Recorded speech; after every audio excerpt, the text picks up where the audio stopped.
Hundreds of Marines were forced to wade the final 500 yards through chest-deep water under a sky that suddenly screamed. Japanese machine guns opened fire from pillboxes so thick with concrete they looked like bunkers carved from bone. It took 76 hours, just over 3 days, for 6,000 men to die on a single island smaller than New York's Central Park. The sand turned black with blood and the Pacific boiled with fire. The place was Batio Island, part of the Tarawa Atoll, 2 miles long, half a mile wide, and fortified by 4,800 Japanese soldiers who had sworn to die rather than surrender. They had bunkers of coral and concrete, machine guns dug into the sand like metal vipers, and an ocean reef that would become a death trap. When the US Marines hit the beaches on November 20, 1943, it was the first major amphibious assault of the Pacific War, and the first time America would see, in full color and full horror, what invading the Japanese Empire truly meant. The tide betrayed them. The landing craft ran aground on the reef, and so, under a blazing sun and the whine of machine guns, the Marines were forced to wade half a mile through chest-deep water as bullets tore the ocean around them into fountains of death. A survivor would later write, "The water was red. You could walk to shore on the bodies." In those 76 hours, paradise became purgatory.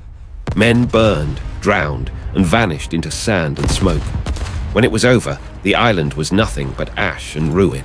And yet, through that hell, the Marines had proved one terrible, necessary truth, that the road to Tokyo would be paved in blood.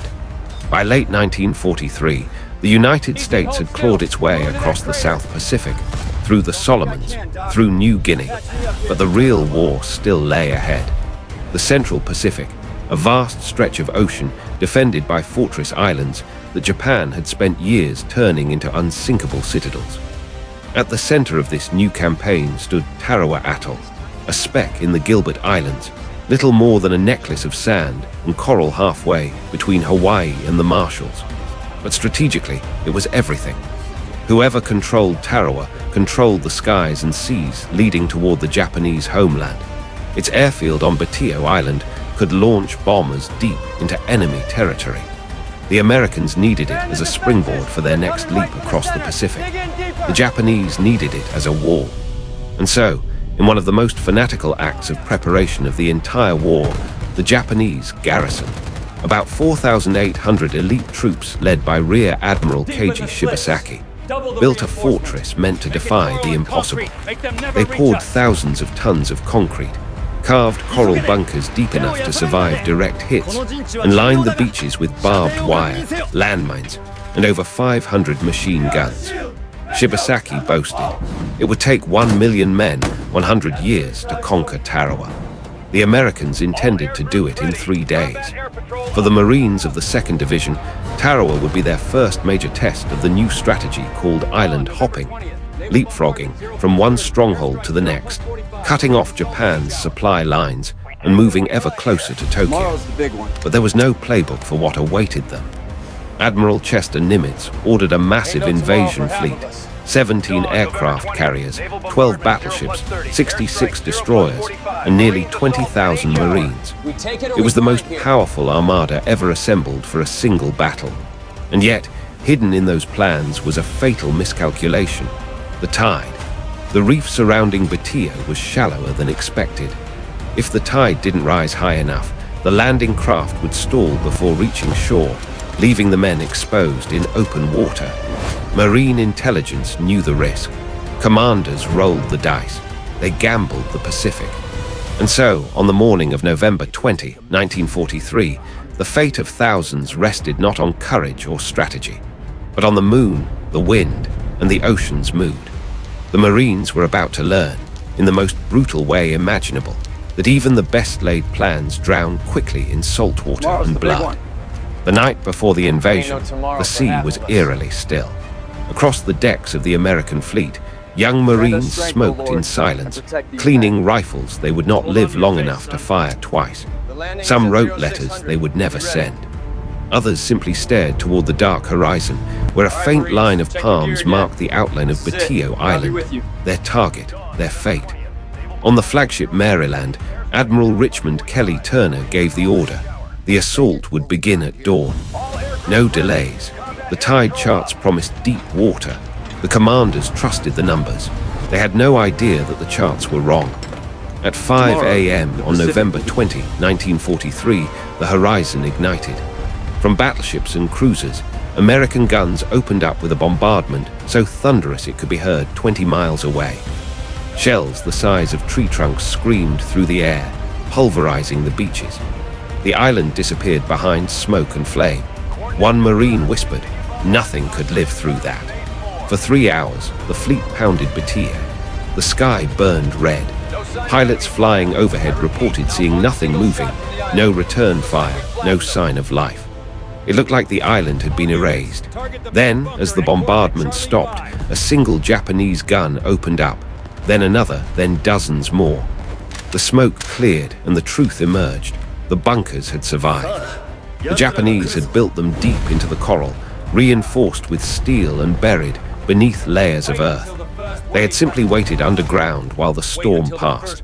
Now, as the shelling lifted, they re-emerged to face the coming invasion. The first wave of Marines climbed into their amphibious tractors, Amtraks, metal beasts designed to crawl over reefs and deliver men to the beach. They were slow, noisy, and vulnerable. But for many, they were the only hope of reaching land alive. The men were tense but confident. They had seen the power of their fleet, and they believed it was enough. Sergeant Bill Reed from California looked at his squad and said, "Boys, we'll be home by Christmas." Then came the fateful command, "Land the landing force." As engines roared to life, and the amphibious armada churned toward the beach, none of them knew that the tides had betrayed them. The ocean began to fall away, inch by inch, revealing the deadly coral reef that would stop the landing craft dead in the water. The Amtraks that made it over the reef became magnets for machine gun fire. The rest, thousands of men, would have to wade through open sea, half a mile to shore, with no cover. Ahead of them lay one of the most lethal 500 yards in military history. The first wave hit the reef at 9:00 a.m. Engines roared, metal screamed against coral, and stopped. The Amtraks that could still move lumbered ahead, overloaded with men clutching rifles and rosaries. But the rest of the landing craft ran aground hundreds of yards short of the beach. Then came the order, "Go over the side." Men splashed into chest-deep water, weapons above their heads. Within seconds, the lagoon erupted in geysers of machine gun fire. The Japanese had waited for this exact moment. Thousands of barrels now opened up from bunkers hidden beneath palm trunks and sandbags. The sea turned white with splashes, then red with blood. The Marines were trapped in the open, half a mile of water, no cover, no retreat. One survivor later said, "It wasn't a battle, it was an execution." Those who tried to run floated forward, weighed down by waterlogged packs. Others sank, hit before they could take 5 steps. Some used floating bodies for cover, whispering apologies as they fired over the dead. Radio chatter crackled aboard the command ships. Confusion, desperation, chaos. "We're pinned down. We need smoke. Where's the tide? For God's sake, get us support." But there was no support. The naval gunners couldn't see the Japanese bunkers through the smoke, and the tide, damn that tide, refused to rise. By midday, Batia was ringed with drifting corpses. Ammunition floated like confetti. Blood dyed the surf. The men who reached the seawall, those few hundred who somehow survived the crossing, clung to it like shipwreck survivors. They were cut off, exhausted, and nearly out of bullets. Sergeant William Boardman shouted across the chaos, "We've come this far, let's finish it."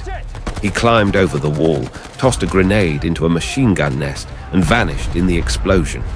By sunset, the first day's assault had become a nightmare of disjointed heroism.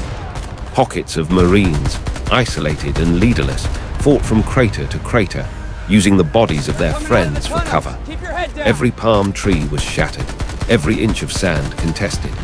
The Japanese fought back with suicidal ferocity, emerging from hidden tunnels, firing point blank before vanishing underground. Night fell, but there was no rest. only whispers, screams, and the eerie click of rifles being reloaded in the dark. Corporal Charles McGraw remembered it simply. We landed on hell, and the gates closed behind us. The second dawn on Tarawa rose over a landscape straight out of a nightmare. The island, barely 2 miles long, was a mangled skeleton of burnt palms, shattered bunkers, and the wreckage of war. The air reeked of smoke, blood, and salt. The tide, treacherously low the day before, now crept mockingly higher, as if the ocean itself regretted its betrayal. On the beach, the surviving Marines huddled in the sand, their faces black with powder and sunburn. Many hadn't slept in 36 hours. Some hadn't eaten in 2 days. Every breath carried the taste of death. Yet when the bugle call came for the next assault, they rose, not because of orders, but because there was no other choice. At 6:00 a.m., the push began. The Marines surged forward across the island's narrow spine, yard by bloody yard. Flamethrowers roared, spitting liquid fire into pillboxes. Satchel charges followed. 20 pounds of TNT tossed into dark holes that erupted in flame and screams. The Japanese refused to surrender. They fought to the last man, to the last bullet, to the last breath. Every bunker became a tomb. Private Alexander Bonneman, Jr., a quiet engineer from Tennessee, led one of the most daring charges of the battle. Crawling across open ground under machine gun fire, he climbed atop a massive bunker, tossed grenades through the firing slits, and when the Japanese tried to rush out, he stood his ground, shooting until they fell at his feet. When a final grenade exploded beside him, he was killed instantly. For his courage, Bonneman would later receive the Medal of Honor. By the third day, the Japanese defense had collapsed into chaos. Some units launched banzai charges, wild, suicidal rushes into Marine lines, screaming, "Tenno Hika Banzai! Long live the Emperor!" Others blew themselves up in their bunkers rather than be captured. When it was over, only 17 Japanese soldiers remained alive out of nearly 4,800. 17. The Marines had taken the island, but at an almost unthinkable cost.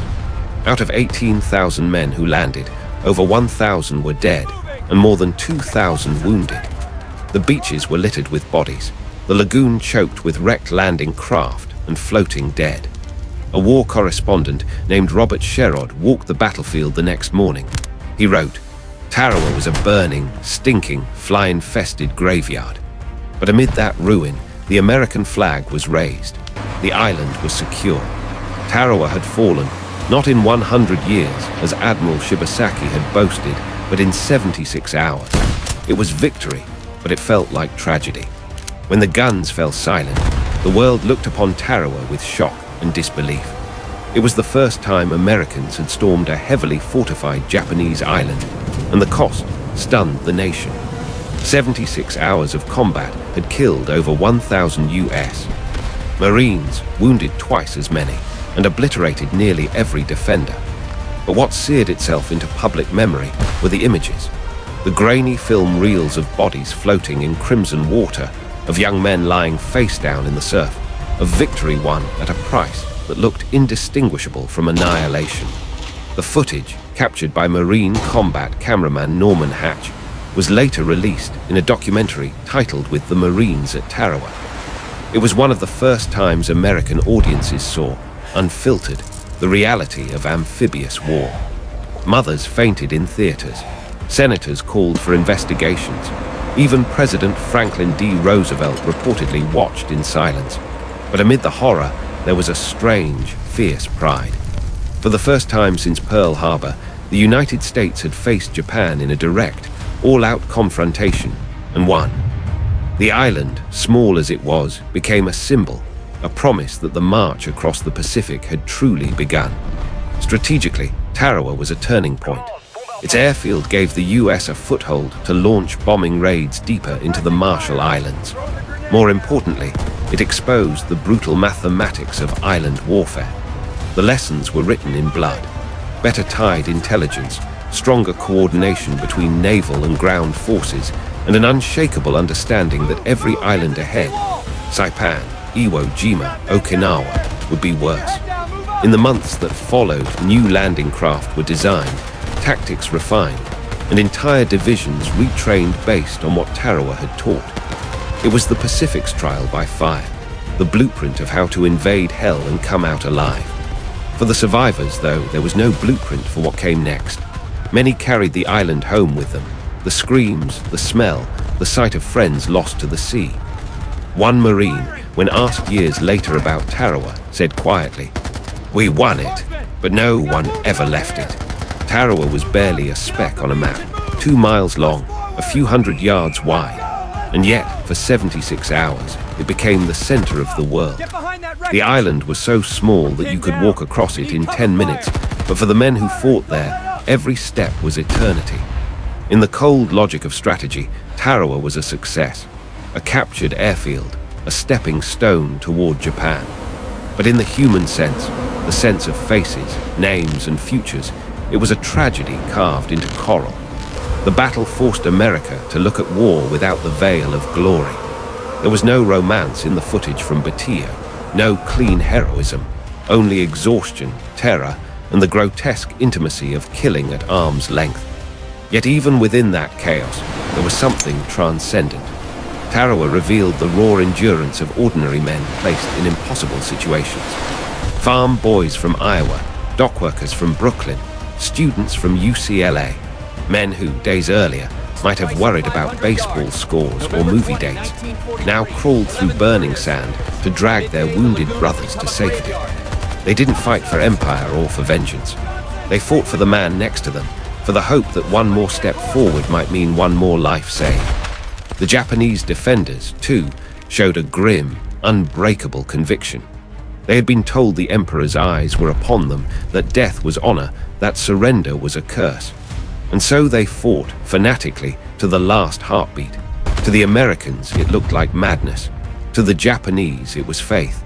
In the years after, Tarawa became a lesson taught in whispers, that victory and horror are often indistinguishable up close. Military historians would call it a tactical triumph. Survivors would call it something else entirely. One Marine veteran, interviewed decades later, said, "People talk about bravery, but at Tarawa, bravery was just doing what had to be done when every part of you wanted to run."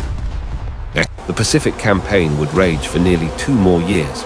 Saipan, Peleliu, Iwo Jima, Okinawa. But Tarawa was where America truly learned the shape of that war. Unforgiving, intimate, and soaked in sacrifice.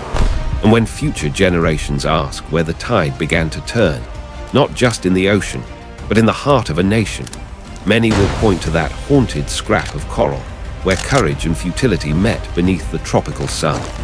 Because Tarawa was more than a battle. It was the moment the Pacific itself seemed to whisper, "This is the price of victory."